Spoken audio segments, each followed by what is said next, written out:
On this awesome episode of UTR, we discover the blue on Michigan's Thumbcoast. We'll tour a ship that shines, partake in some performing arts, and get a heaping helping of history. Heck, we'll even take you to the tropics, Michigan style. Get ready to explore the cool people, places, and things that make our Thumbcoast the absolute most.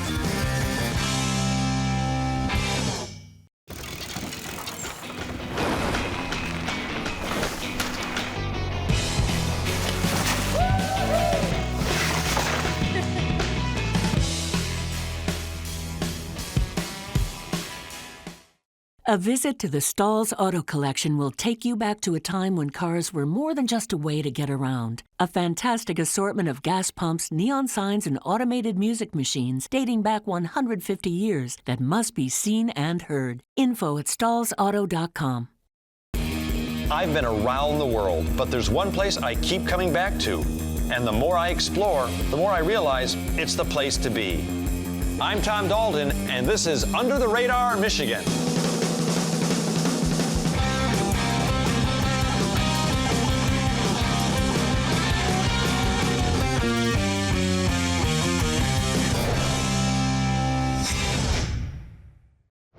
Now, we all know that our great state has over 3,000 miles of freshwater coastline, but some of the miles that I love the most are along Michigan's beautiful Thumbcoast.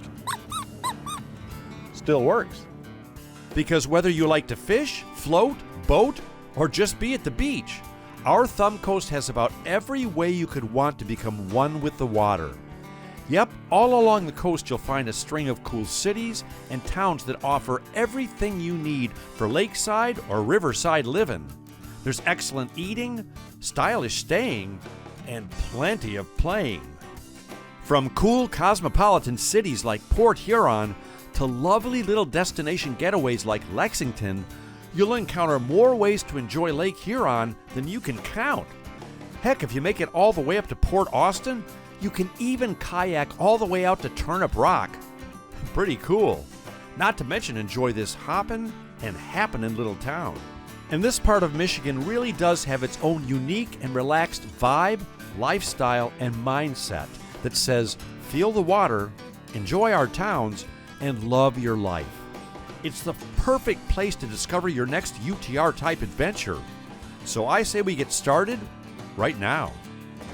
Michigan's fantastic and fun Thumbcoast starts with some of the great little towns along the north side of Lake St. Clair and runs all the way up to the very tip of the thumb, with tons more little towns and villages along the wonderful way. Now, on this UTR Thumbcoast adventure, we're going to start in Port Huron and head south along the St. Clair River. And we're going to look for really cool stuff along the way. And you know us, I bet we find plenty. And in Port Huron, we sure found a dandy right here at Pine Grove Park. It's Lightship 103, also known as the Huron. It's one of a small number of preserved historic American lightships that you can still tour today. So after getting permission to come aboard, I buddied up with Andrew Kircher to find out more about this floating phenomenon. Andrew, look how cool that is. That ship going under the bridge. That is so cool. You don't see it anywhere else in the state? Speaking of cool, you're making me look like a slouch. I mean, your outfit is awesome. I mean, it's like 23 skidoo, dude. Well, thanks. I do my best. I always say that brand recognition is important, and so whoever bought this tie 80 years ago, I'm keeping it going. And speaking of keeping things going, what a treasure this is, and the fact that you're keeping this ship going, and its memory alive, the history alive. I've been driving by this ship in Port Huron for years now, and I've always wondered about it. So I went home and I Googled it, and it said Huron Lightship 103, and I thought, lightship? What, for people that don't understand, as I didn't, what a lightship is. You can best describe it in 2 words: floating lighthouse. Oh. I mean, we could spend a lot more words on it, but that was the idea, was there were some places on the Great Lakes and some places on the coasts as well where it was impractical or too expensive to build a lighthouse, but they still needed that aid to navigation for vessels. So shoals are a common place, and that's where the Huron was actually stationed for most of its career. When was the ship built? So the ship that we're on right now, this is actually the third Huron to be on that same location. This ship was built in laid down in 1920, commissioned in 1921. So it's just a little over 100 years old.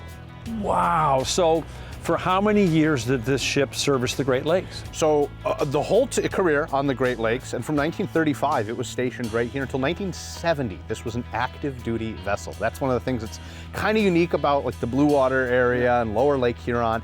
For many decades, people remembered one of those things you saw was this was the last lightship on the Great Lakes. So what happened in 1970 that retired the ship? Yeah, so the Coast Guard was constantly thinking of ways. This was expensive to maintain. It's a whole ship, you have to have a crew, you rotate the crew, that's a lot. And most of those other places had been, lighthouses are automated, and that's automation is eventually what did it in. They were finally able to build a buoy. So we've got buoy number 7. Buoys did it. Yeah, the great buoy invasion of 1970.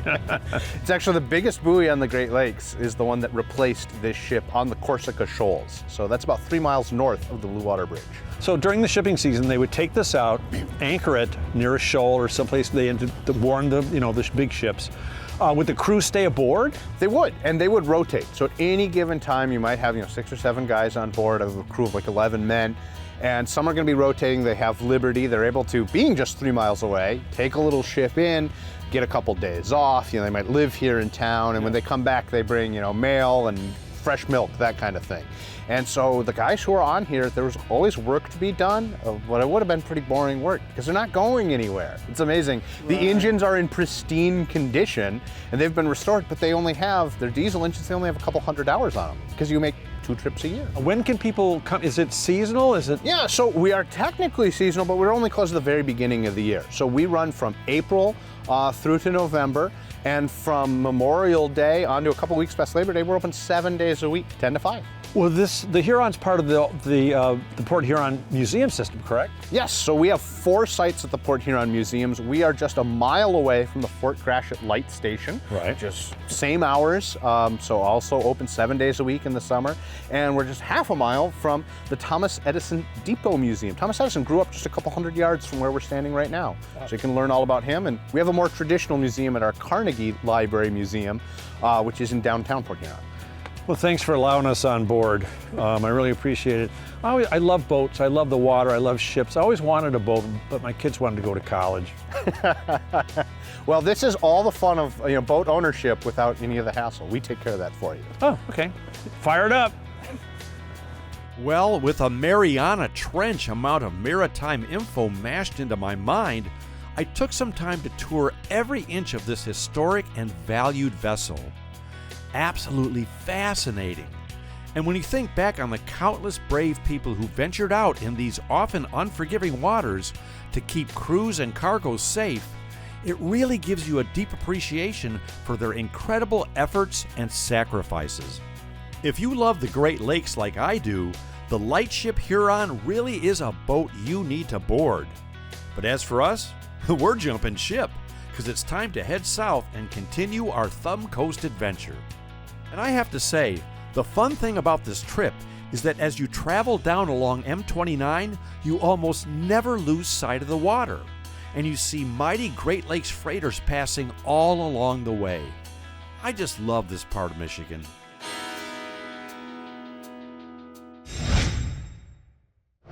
Well, the next stop on our Thumbcoast adventure took us into the city of St. Clair. Now, this is the kind of small town that once found, you'll want to hang around. You'll see some absolutely beautiful homes on the water, parks for picnicking, and a beautiful boardwalk right on the river. There's also a variety of shops and eateries worth your while. But personally, we came for the arts. The performing arts, that is. That's right, when it comes to live theater, the Thumbcoast is someplace you might want to live. Because thanks to some very dedicated people, this part of our great state is becoming a performing arts destination. The newest addition to this creative conquest is the beautiful Boardwalk Theater here in St. Clair. And to make sure we don't miss our curtain call, I arranged for a dress rehearsal with co-founder and fan of the arts, Kathy Verton. Okay, the first question I have for you is an obvious one. Now, stage left, is stage left to the left of the person on the stage? Yes. Or is it, oh, it is. Mm-hmm. So if you say exit stage left, that's it's my left, but it's the audience's right. Okay. Finally, I've cracked that. I've always wondered. Well, walk me through it. You started 10 years ago with one little theater. Yeah, 2013, we went looking for where are we going to put it. We knew it was going to be somewhere on the Thumbcoast, and drove up and down the coastline. There was this little building for sale, and I said, that's it. That's our snug theater, a little storefront in downtown Marine City. So we just, gutted it, kept the really interesting elements, and put in a 98-seat venue. And then then you got another theater. Yes, the following year, actually, we were selling out, 98 seats, and we thought it would take time to build an audience, but they came. So the bank building, the old Marine Savings Bank, I think it was called, it was built in 1918. Hence the name. Yes, Riverbank. So we said, that's for sale. It's never going to open as anything. It's perfect because it has limited windows. It's perfect for a theater. Right. So we said, let's do another one. And then we'll just pop between the two venues. And we did 6 shows our first season at the Snug. So we said, well, we'll do 6 at Riverbank. And Brittany, our artistic director here, says, that was the year that almost killed us. 12 productions. The live theater aspect, movies are great, but when there's real flesh and blood on that stage, and it's just, I always say to people, if you've never been to live theater or you haven't been in a long time, go. It just makes you feel alive again. It does, and you never know. I mean, it's professional theater, so we do, set the show, and technically it's supposed to be the same performance every night, but things happen. They do happen. I mean, we once had an actor flip his cane and it caught the edge of a woman's wig on stage, and the wig went flying in the audience, and there she was sitting in a wig cap. You don't get that from a movie. No. So, and the audience just roared, So there's something about that whole live component. These are big production numbers, and these people come in from all over, correct, the actors? They do. We just had, in one of our productions, a couple of guys in from New York. They were twin brothers, and we housed them, and we cast a lot of local talent. Michigan's got an incredible talent base. I've really been impressed with what we've seen from I'll say southeastern Michigan market primarily. But we do bring in from out of state when we need to, because we want the right person in the role. And all 3 theaters are running different plays, correct? Yes. Okay. Yeah. Right now they're not running simultaneously. There's a little bit of overlap. We have a 1-week overlap between productions this year. But going forward, we're hoping to have all 3. Your staff's wonderful. They are. The building's amazing. I am so glad you and your husband decided to retire young, because look at the energy that it took to do this over the last decade. I mean, bravo. Thank you. But we love it. We really do. We love it. It's been good for us. Keep us busy, keep us engaged, keep us young. There you go. I wrote a play. It's called The Village Idiot. I'm the star. If you want to, I can perform it here for you if you want. Well, we do like to do new works. Our little snug theater, that's what we're... Read it first. Okay. The Boardwalk Theater really is a huge accomplishment and creative shining star for the city of St. Clair and the entire Thumbcoast. And an evening here will be an experience you'll not soon forget. Not to mention the Snug and Riverbank theaters in Marine City. I've said it before and I'll say it again. Nothing in the world makes you feel more alive than live theater. So make it a date and don't be late, because after the show, I guarantee you'll see that the Thumbcoast is a place you'll want to go. Don't you know? Doe.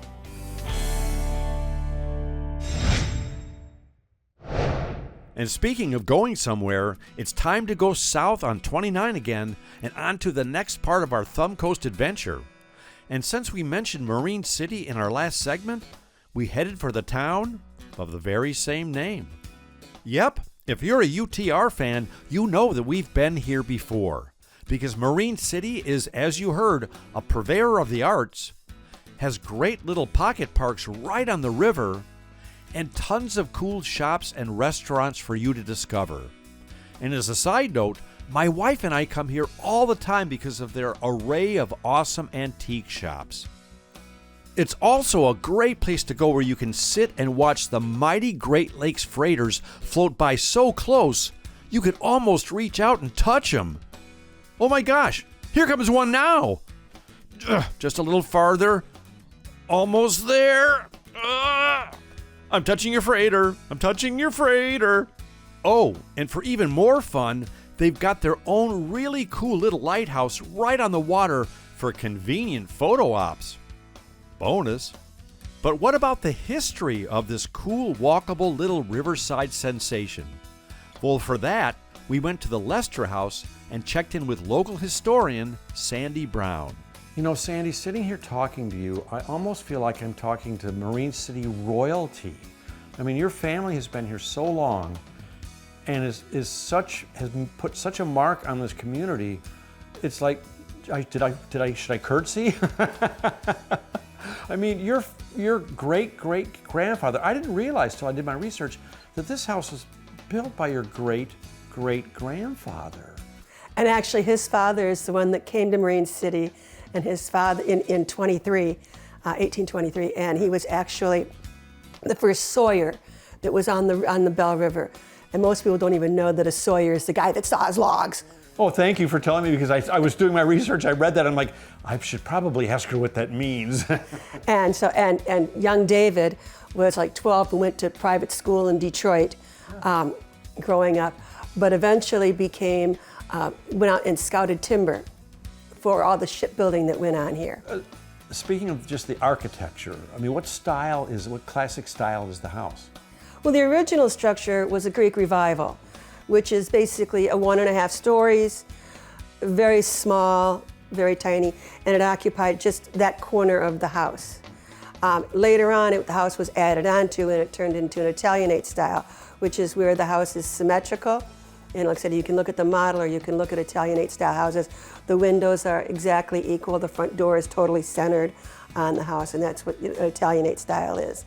We should mention too that during the Great Depression, that this sort of fell out of the family's hands and into ruin, but your father then stepped in, correct? Eventually, in 1936, they lost the house due to the Great Depression. Right. At that point in time, they converted this into apartments. Oh, so I can't imagine this being cut up into apartments. Oh my gosh. Oh yeah, It was pretty bad. And it stayed apartments for years and years. But my dad and mom came in here and decided to restore it. Now, we had no blueprints, no drawings. The only thing that we had were the memories of a 7-year-old. And that's how old my father was when he moved out of the house. That he remembered, because he did it from the memory. That's fascinating. There were no pictures, nothing. Yeah. I mean, very few. Nothing of the interior of the house. It was just exterior type stuff. So, and he remembered a lot. I mean, he knew where the fireplaces that were boarded up were, and he knew where the staircase to the attic was. And he knew a lot of stuff, and he had lots of memories. But yet, he was still a very young boy when the family moved out. Well, now you can tour this amazing historical home, and you can also get married here? We do tours. I do tours basically by appointment. You call me up, phone number's out. Sandy? Yeah. Can I come Saturday at 2 o'clock? Sure. And I tell you how much it is. And it's a very nominal fee. And normally the tour takes about an hour to an hour and a half to go through. So you can get married here? And we do weddings, we've done bridal showers, we've done baby things. The wine cellar. The wine cellar is spectacular. You have to have a private wine tasting down there? We've done that. We did a murder mystery here, we've done a couple of those. We've done them on the side patio. One last question. You think your great-great-grandpa is still in the house? Well, Todd teases me about my mother being here. Right. But no, I don't think the house is haunted. Okay, good, because I get scared. No. I don't respond well to spooky behavior. Well, like the old saying goes, you can't know where you're going until you know where you've been. And there's no better way to do that than to go to fascinating historical sites like the Lester House here in Marine City. If you really want to get to know an area, study its rich history. And when you're done, do what we always do on UTR. Get something really good to eat. And that's exactly what we're going to do in our next segment. Please stand by.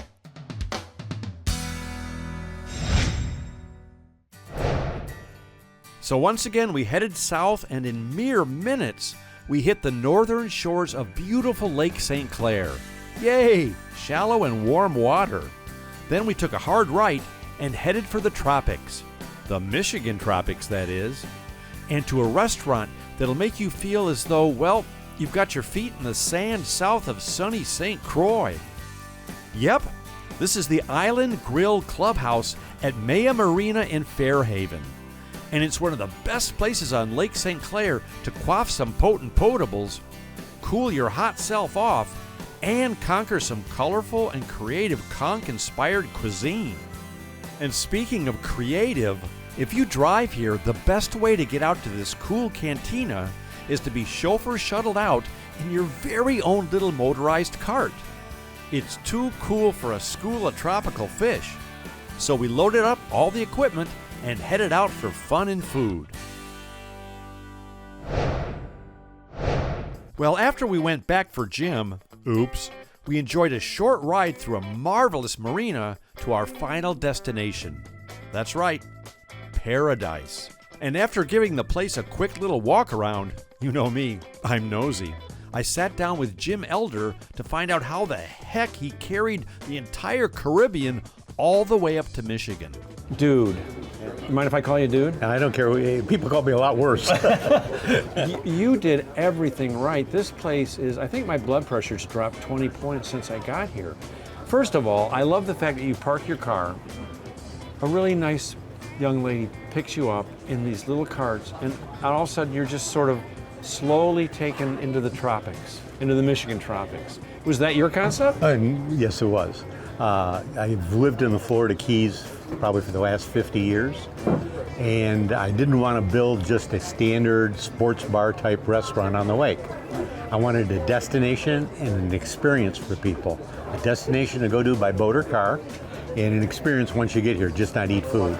Yeah, I mean, what did you like find a little tropical restaurant around there and like tie an anchor around, tie a rope around it and pull There it? was nothing here. I built the whole thing. Really? But where did all this stuff come from the tropics? It all came from the Keys. I either personally drove it up or had it trucked up. And people do the most creative things, wonderful things when they retire. But that's what happened. I knew I was going to retire.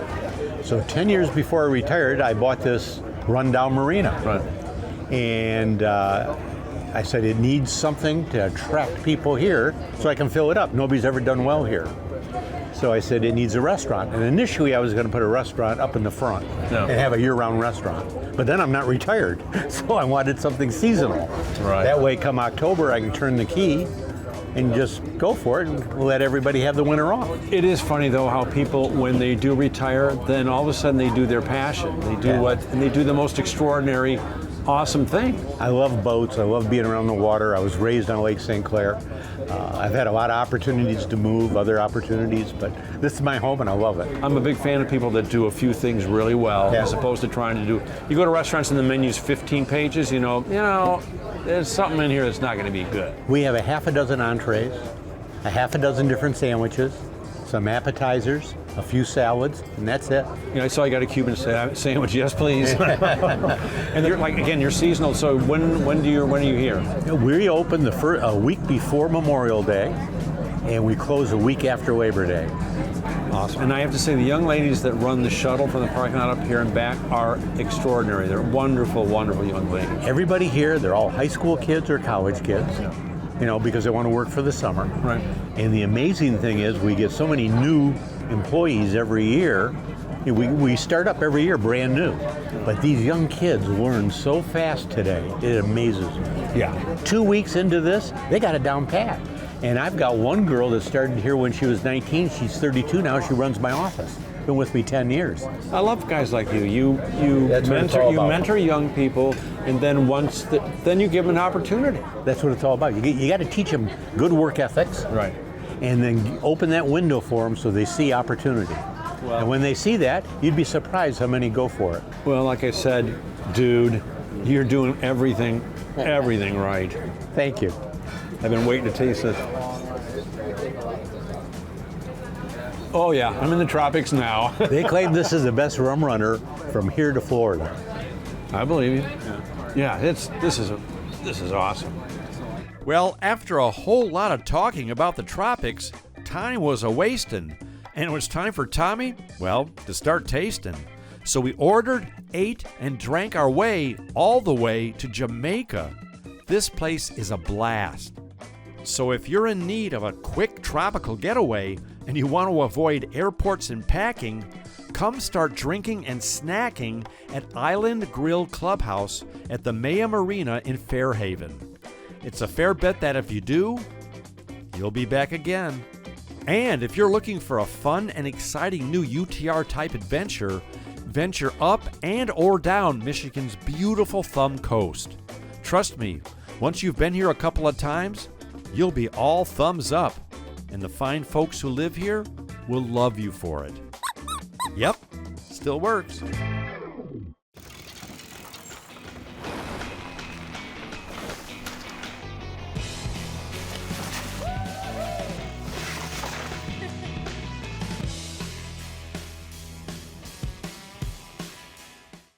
A visit to the Stalls Auto Collection will take you back to a time when cars were more than just a way to get around. A fantastic assortment of gas pumps, neon signs, and automated music machines dating back 150 years that must be seen and heard. Info at stallsauto.com.